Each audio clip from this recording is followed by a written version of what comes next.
Salut à tous, David Fèvre, viticulteur en Champagne. On se retrouve aujourd'hui dans les vignes. Je voulais vous expliquer un petit peu où on en était dans le vignoble. Alors même si vous voyez, il y a une terre agricole au-dessus, on est vraiment bien dans les vignes pour vous faire un petit tour d'horizon. Donc on est au lieu-dit ici le Pinson et donc le village Belleval est juste par là. Donc je voulais vous expliquer justement où on en était dans le vignoble. Vous avez entendu beaucoup parler justement de cet hiver plutôt douce, de ces températures qui sont plutôt restées hautes avec une bonne humidité. On a eu donc depuis octobre, novembre, décembre, même janvier beaucoup de pluie. Et surtout, pas beaucoup de gelée, très peu.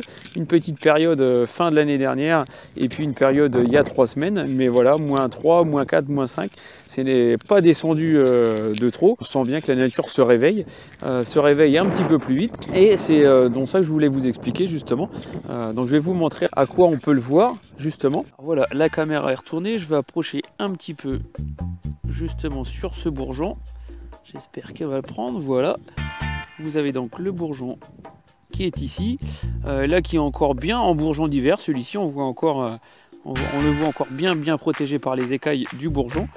Et puis, si on remonte justement sur le brin, on va voir que sur le brin qu'on a laissé à la taille, on a celui-ci, voilà, qui commence à s'écailler un tout petit peu et donc à gonfler et à sortir. Un bourgeon qui s'écaille, c'est le premier signe que la nature redémarre, que le pied de vigne commence à s'activer un peu. On verra dans les prochains jours également un autre marqueur du début de la végétation, c'est bien sûr le brin de taille qu'on a laissé ici. Je vais approcher un petit peu. Voilà.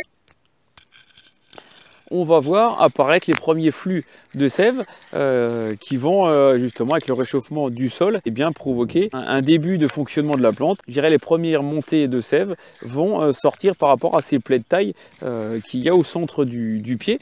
Donc ça sera pour un petit peu plus tard. Donc voilà, on sent bien que la nature elle est réveillée. Ça demande qu'à partir avec des journées comme ici, même s'il y a un petit peu de vent, il fait frais.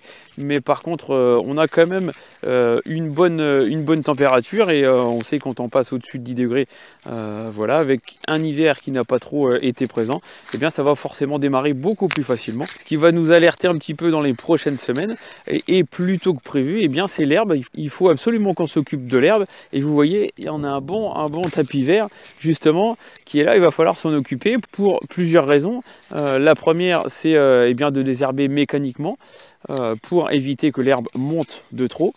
Et puis la seconde, c'est pour éviter toute concurrence. Quand la vigne va démarrer, quand les feuilles vont commencer à apparaître, il va nous falloir avoir aucune concurrence justement par rapport à ce pied de vigne. Et plus on aura d'herbe, plus on aura de concurrence et plus la vigne souffrira de cette concurrence. Donc il va falloir absolument commencer le plus tôt possible ces travaux de sol.